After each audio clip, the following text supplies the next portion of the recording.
everyone and welcome back to Scottish and Scared. I'm Stefanie and I will be telling you some strange and unusual tales from the place I call home, Scotland. Before we get into it, I would like to ask everyone listening to send in their strange or unusual experiences. They do not have to have taken place here in Scotland or even relate to it. If you have any requests for future episodes or you just fancy a wee gab, then please do not hesitate to get in touch. You can send us an email at scottishandscared@gmail.com and you can also follow us on Instagram at scottishandscaredpod. Lastly, if you wouldn't mind, please rate, review and share the show wherever you may be listening to it. It really does help us out a bunch, and a massive thank you to everyone who already has. Now, let's get into it. Hello lovelies, who bloody knew that I could actually get 2 episodes out in 1 week? Long may it continue. It is so bloody warm here in Scotland, I cannot cope. I also have a black tan sausage dog who loves being outside, but seems to get very, very warm because of his black coat. So we actually just bought him his very own pool, and he absolutely loves it. So that is how we're kind of combating the heat with our dog.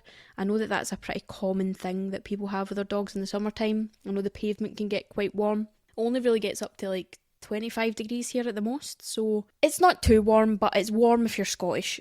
I hope everyone has had a great weekend and is ready for another haunted castle. Today's episode is a very, very short one, and this is kind of the reason why I wanted to start doing 2 episodes a week, because I feel like this may be a 5 or 10 minute one and I just don't think that's long enough to put out. So yeah, that is why I've started doing 2, and I hope that you like it and you're enjoying it. Just a wee side note, my neighbours have decided to start arguing for whatever reason, so if you hear argy-bargy, that is what you're hearing. As usual, they all kick off when I record. It's just the natural way of things. So if you hear it, that's what it is. Now, before we get into it, I would like to remind you all that the podcast will be attending HorrorCon Scotland in Aberdeen on the 21st of October this year. If you would like to grab some tickets, the link will be in the description.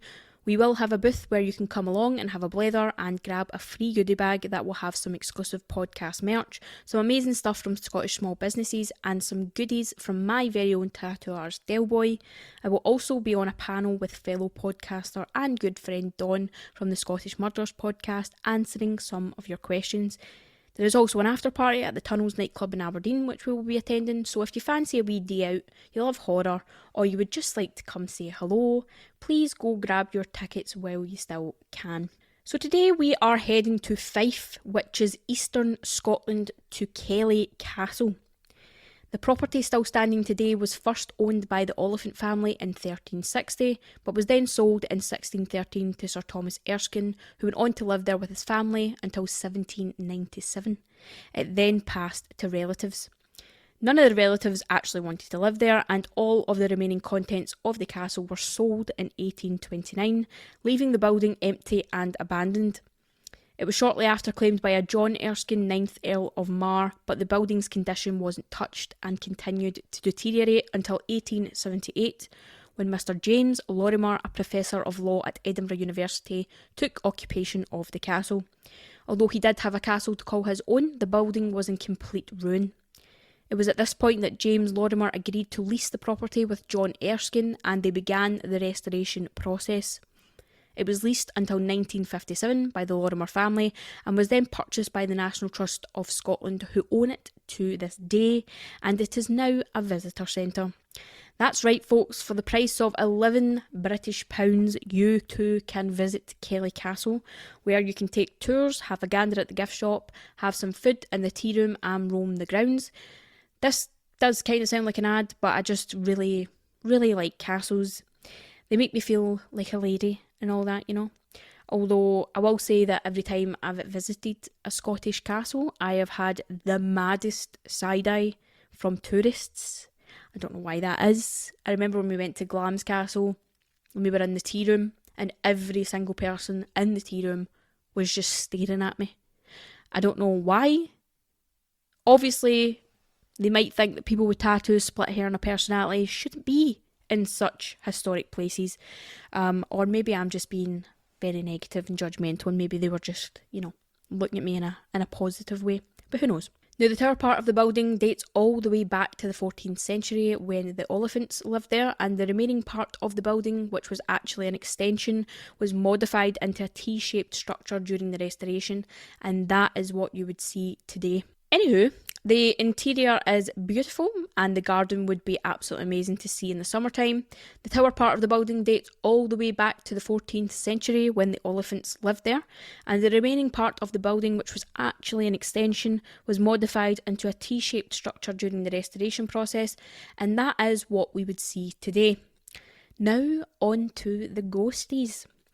Now, Kellie Castle doesn't have any wild or crazy stories like I've talked about with other castles here in Scotland, but it does have a few wee spirits roaming the halls. The first spirit is said to be that of James Lorimer. He has been seen walking around the castle corridors and has also been seen in the lounge area sitting on the furniture, having a wee rest from all the floating around that he seems to be doing. The second spirit that is commonly seen is Anne Erskine, and she is mostly seen in the spiral staircase area. Now, it's said that in her time of residency at the castle, she sadly fell down those stairs and passed away from her injuries.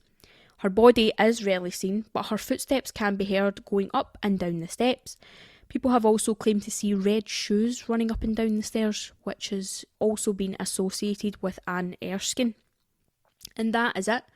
No crazy stories, no lovers throwing themselves from windows, mermaids or anything like that. But, still an interesting story and definitely one to go visit if you're in the area. If you have visited Kellie Castle, get in touch and let me know what you think. Send me some pictures and let me know if you've seen a ghost, of course. That is all I have for you today. I will be back on Wednesday with another wee tale from Scotland. I hope you all enjoyed and I hope you have a great start to your week. Stay weird, stay scared. Bye, folks.